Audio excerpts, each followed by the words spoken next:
sikur ta dinin mbretërit dhe bijtë e tyre kënaqësinë të ngjindemi na, do të mundoheshin na e marrin me shpata. Një fjalë e njërit prej muslimanëve të devotshëm në gjeneratët e para, i cili quhej Ibrahim ibn Adhemi. Ibrahimi i biri i Adhemit.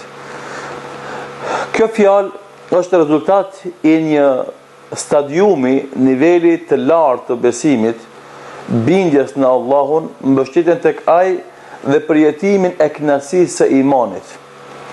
Dhe njeriu kur e ushqen shpirtin e tij me adhurime, me njohje të krijuesit, me përulje para madhnisë Allahut dhe xhelal, arrin një nivel të lartë të imanit që kupton se jeta dhe çka kanë ta me të mirat e veta, dynjoja dhe çka kanë ta me të mirat e veta, nuk është asgjë në krahasim me kënaqësinë e madhe të imanit që e përjeton ky besimtar.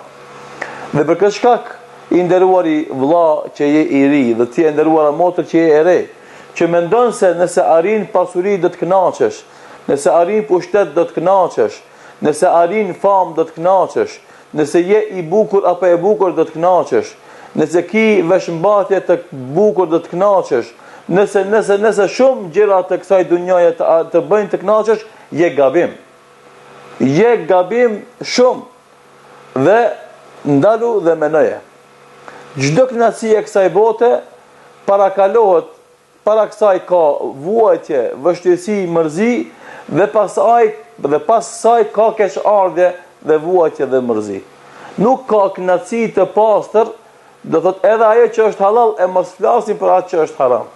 Kurse kënaqësia e imanit, e njohjes së Allahut, nënshtrimit të Allahut, madhërimit të Allahut, zbatimit të urdhave të Allahut, të jep një kënaqësi e cila ka kënaqësi në fillim, para se të vjen ajo, kur të vjen ajo dhe pasi të shkon ajo, do të kënaqësi konstante e vazhdueshme.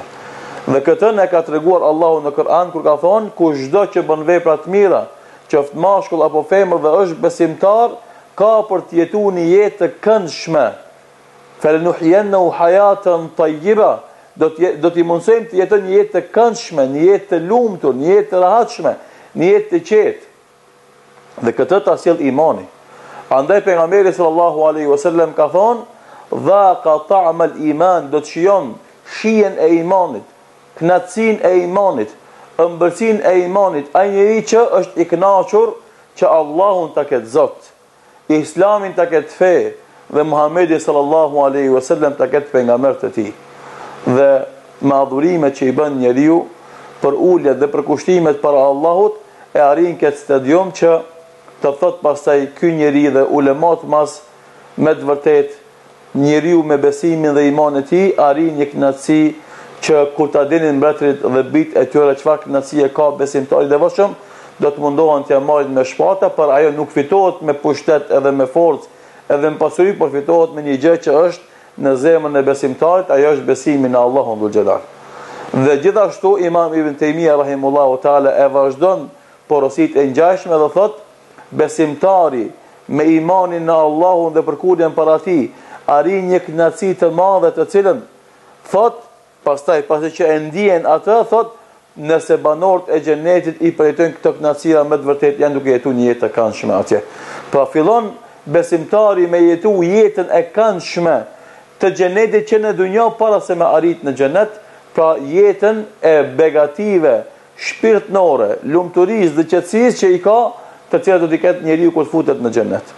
Andaj kur e burgosën Ibn Taymija rahimullahu taala, thoi keni fjalë të madhe gjigante, ç'bëjnë armiqt me mua. Unë xhenetin e kam me vete në zemrën time, kudo që shkoj e kam me vete.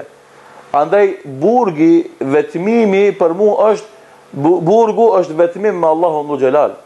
Dëbimi nga vendindja është udhtim për Allahun dhul xhelal. Nëse ata mbrasin, kjo është shëjllëk për Allahun dhul xhelal. Pra njeriu nuk ka çka humb në raportin me Allahun, vazhdimisht i sjellën të mira dhe bereqete, për dallim prej kontratave, marrëveshjeve që kemi me njerëz në dunjë, që ato nëse na sjellin në lumturi, 10 telashe dhe gazepe na sjellin. Andaj të punojmë të njohim Allahun, të madhnojmë atë, të nashtrohemi atij, të porulemi atij, të kryjmë obligimet ka shiti për fitu këtë kënaqësi dhe qetësi, sepse Allahu na ka thënë ala bi dhikrillahi tatma'innul qulub, me të vërtetë duke përmend Allahun qetësohen zemrat, pra ta përmendim, ta njohim, ta kujtojmë atë, ti nështrohemi atij, ta duam atë dhe të kryjmë obligimet kaq ti që të jemi të lumtur dhe të përjetojmë këto çaste të këndshme në dunjë. Zoti Elusin të na jep të mira dhe begati. Zoti ju shpërblet. Wassalamu alaikum wa rahmatullahi wa barakatuh.